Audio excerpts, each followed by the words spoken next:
Eu já conheci na Gibe um cidadão muito honrado, morando em São Luís, por todo mundo abraçado, a política foi tão forte que se tornou-se deputado. Ele se tornou deputado, chamando ali todo mundo para votar. Ele fazia, chamava o nome de cada um para, isto é, foi de admirar. Eu fui um dos votadores, nunca deixei de votar.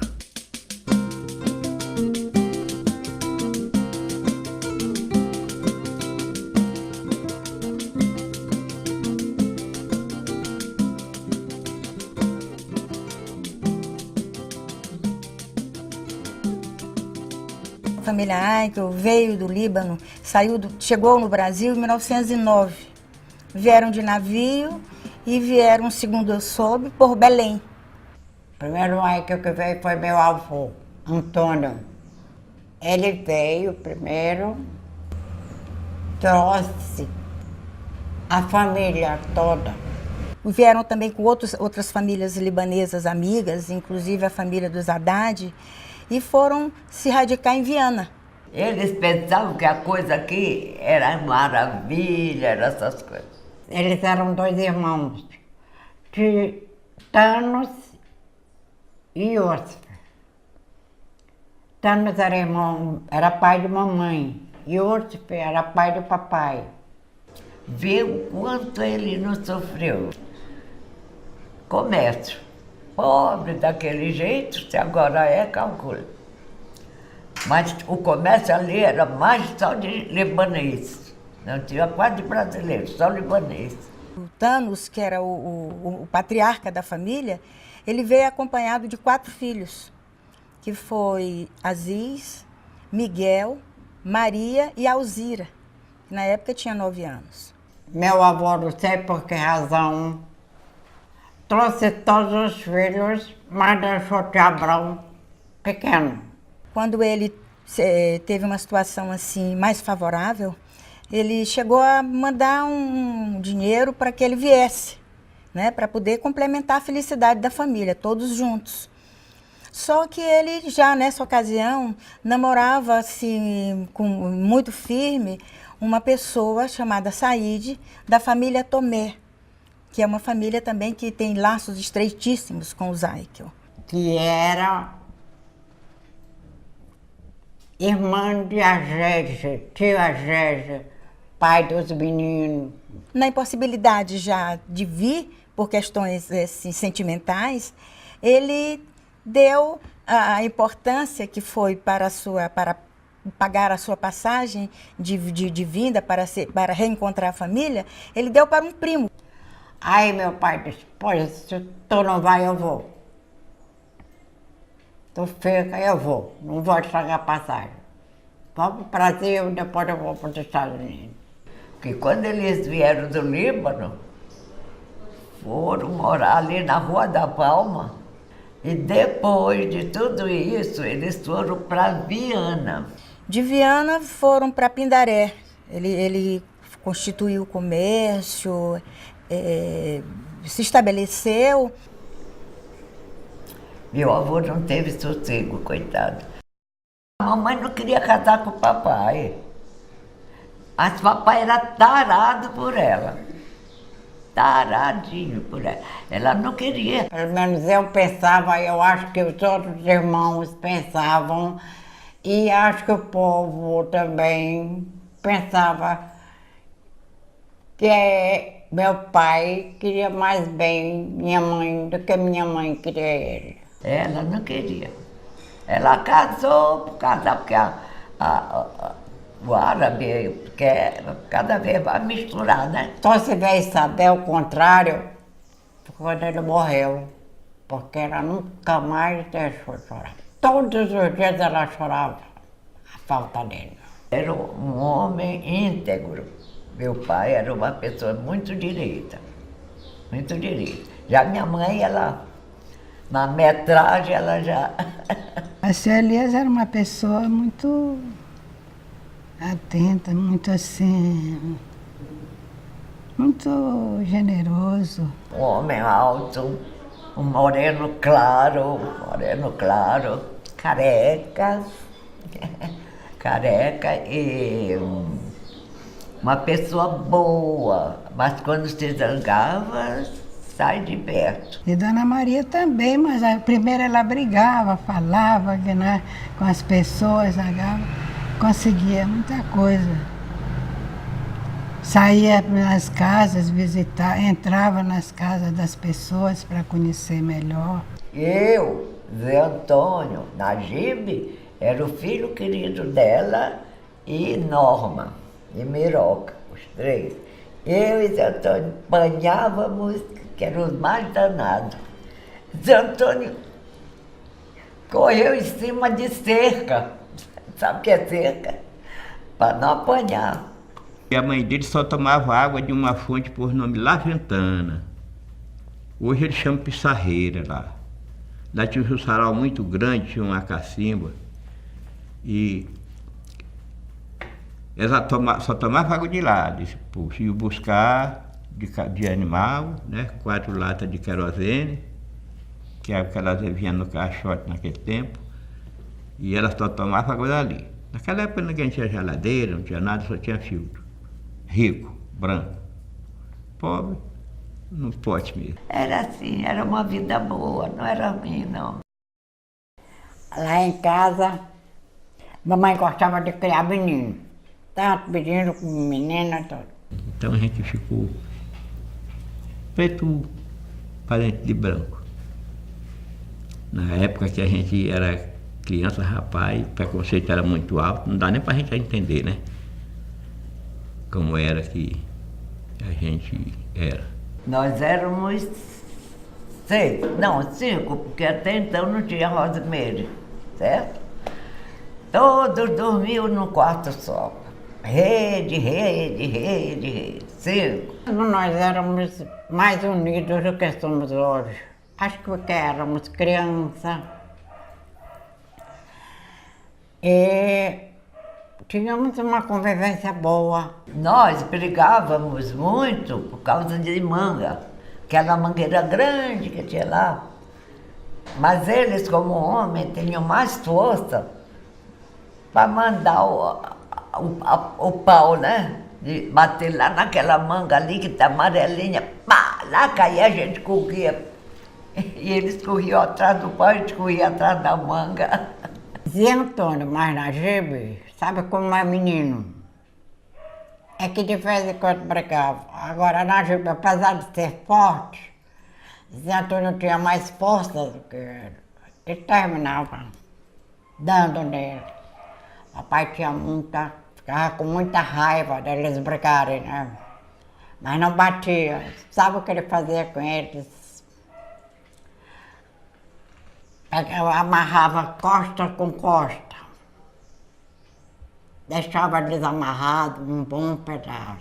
Najib puxava para ver se desamarrava. Não puxar, Zé Antônio caía por cima dele. Papai dizia, menino, deixe de ser tolo. Se você puxar seu irmão, ele vai sempre cair por cima de você. Aí, quando era assim, já umas 6 e pouca, eles vinham com o leite mogido, para nós tomarmos cada um copo de leite mogido. Lá, papai e mamãe tinham gado para deixar para a gente tomar. O quarto que eles dormiam, as crianças dormiam lá dos velhos, era de lado ficava um curralzinho que a gente tinha as vacas. Aí eu ia tirar leite das vacas 4 horas da manhã, já ele estava de pés na janela, e eu tirava 2, 3 copos de leite e ele tomava. Então os outros eram mais mansos, ficavam deitados e só tomavam leite mais tarde. Depois de tudo isso, a gente ia tomar um banho e se arrumar para ir para o colégio. Ia para o colégio, aí ficava tudo calmo. Quando a gente voltava, a fome. Eu quero almoçar, eu quero almoçar. Tinha um poço artesiano, né? Agora era uma bomba, não era assim, era uma bomba que fazia assim, trazia água. Ali mesmo a gente banhava, todos 5. E esse Raimundo era afilhado dela. Nagibe se pegou com ele e ele com Nagibe. E Nagibe vivia no cangote dele todo tempo. Pra onde ele ia era com Nagibe no cangote. E o pessoal começou a chamar ele de Raimundo Nagibe. Mamãe tinha Raimundo Nagibe e ele ficou com o nome de Nagibe porque ele é que ficou com Nagibe, brincando, fazendo tudo. E uma das vezes ela foi passear lá na casa do pessoal seu Guilherme Pinheiro. E Nagibe foi pro poço, mais um dos meninos, Ulisses. E lá Nagibe cuspiu no poço de bebê. E o menino chegou e disse pro pai: papai, Nagibe cuspiu no poço. A Bafa não diz nada e tal. Só que no próximo sábado o senhor veio fazer compra. Chamou ele separado. Nagibe, é o seguinte, a mãe d'água está muito aborrecida contigo. Lá do poço da Ventana. Porque você cuspiu no poço.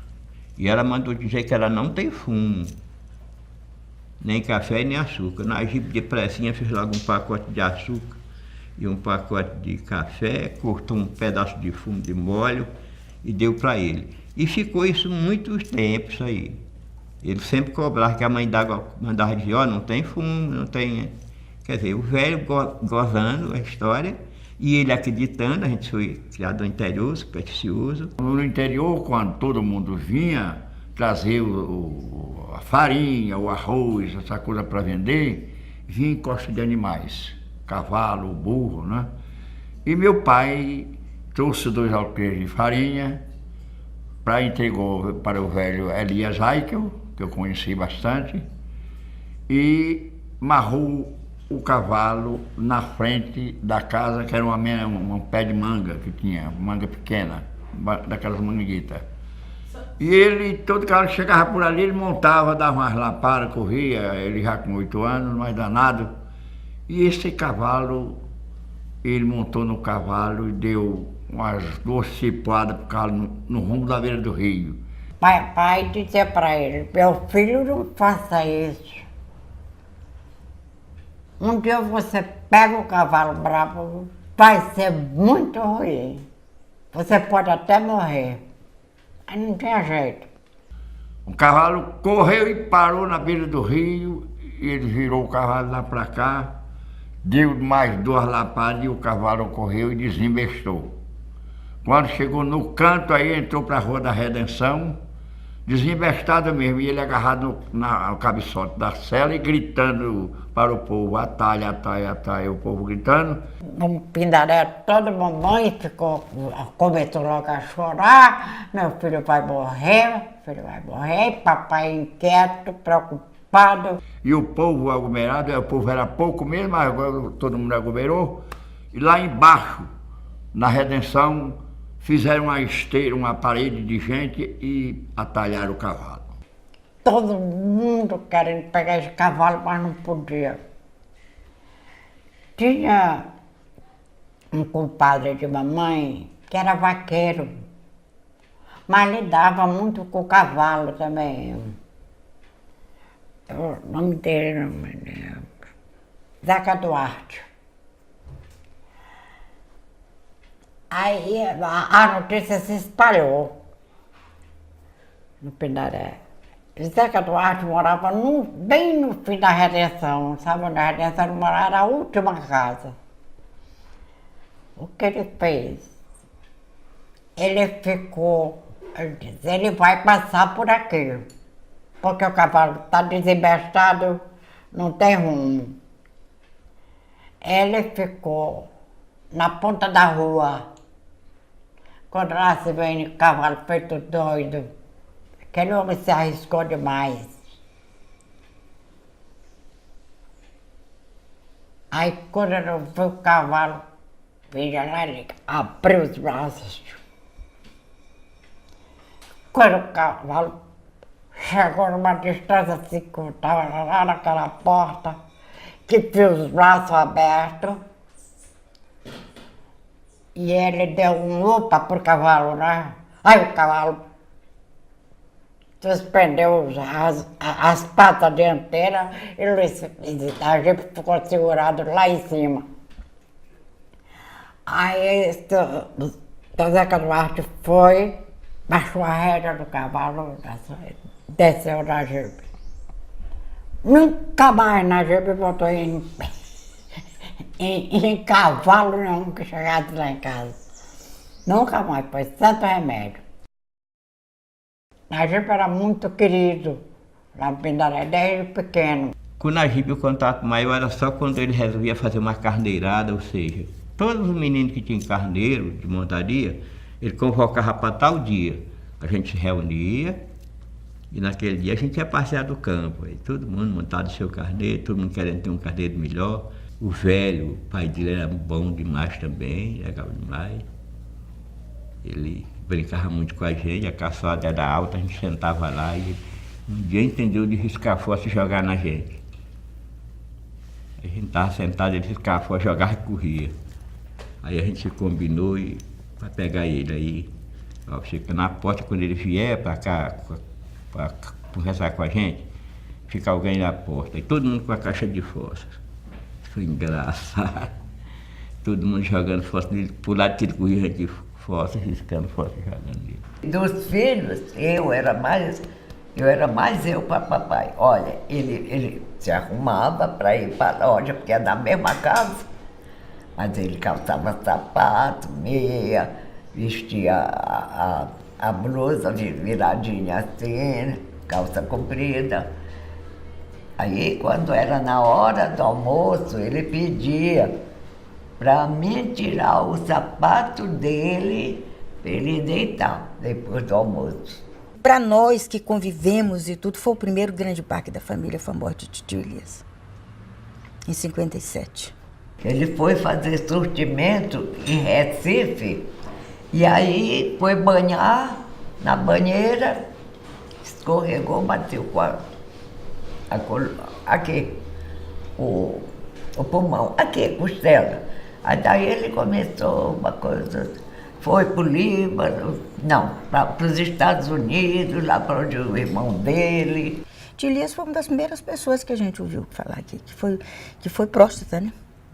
Infelizmente, quando ele foi para os Estados Unidos, já estava nos ossos. Ele estava com metástase. Mamãe disse, agora vocês dois fazem a despesa, porque vai ficar só vocês dois e todos nós empregados fazer a despesa. E aí eu dizia, mas olha, vai ser repartido. Eu boto tanto, tu bota tanto, todo dia. Maria é uma mulher, ela usava assim o termo, Maria é muito intuitiva, Maria é muito sabida. Mamãe era uma mulher bonita, sabe quem parecia com ela? Norma. Era a filha que parecia com mamãe. Olha o que Maria faz, quando Elias, porque aquela história que a gente falou da doença, né, e ele ficou muito abatido, acabado, ficou pele e osso. A sabedoria ou esperteza,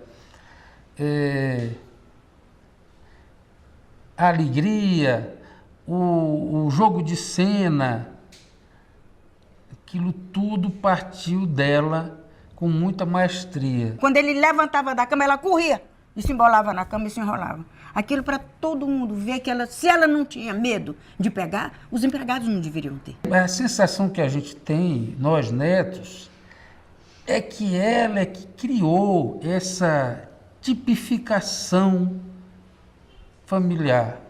Eu estava ali pela sala e de repente a gente ouviu um baque no quarto, que era assoalho. Aí nós fomos ver, vovó foi pegar alguma coisa em cima e teve um ataque cardíaco e caiu para trás. Bom, aí foi para o hospital, passou uns 2 ou 3 dias no hospital, mas ela faleceu. E eu me lembro que antes do corpo dela chegar lá na casa,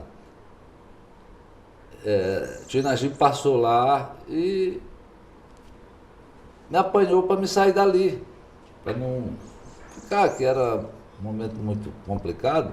Eles eram muito escandalosos com a morte. Eu me lembro, quando o Zé Antônio chegou ainda, já chegou chorando, o mundo estava se acabando, então eu saí dali, ele me levou para a casa de minha tia Lauri. E no caminho a gente ia, só eu e ele era uma Kombi que ele estava, e ele ia chorando mesmo, copiosamente, o trajeto todinho. Chorava muito. né? Porque eu acho que ele tinha muito, como a mamãe falou, eu acho que ele era o filho preferido de vovó, e eu acho que era mesmo, porque ele ia todo dia lá, na Rua da Saúde. Todos os dias ele ia lá onde ela, e agradava ela, era carinhoso, e dava um dinheiro para ela, botava dinheiro para ela no bolso dela, que ela gostava. E nós aqui, as gerações vão se sucedendo e a gente vai vendo esses traços em cada um de nós, uns mais do que noutros, e nos remetem sempre à figura dela, que realmente foi a figura central da família. Eles eram todos legais e tinham mais uma característica. Todo menino que eles criavam era negro. Criaram uma opção de criança negra. Ia para lá pequenininho, afilhados, cresciam por lá e deixaram muita saudade de tantos. Os pais, como eles depois foram indo para São Luís, foram se dispersando. E a gente foi ficando. Essa é a história da gente com o Najib.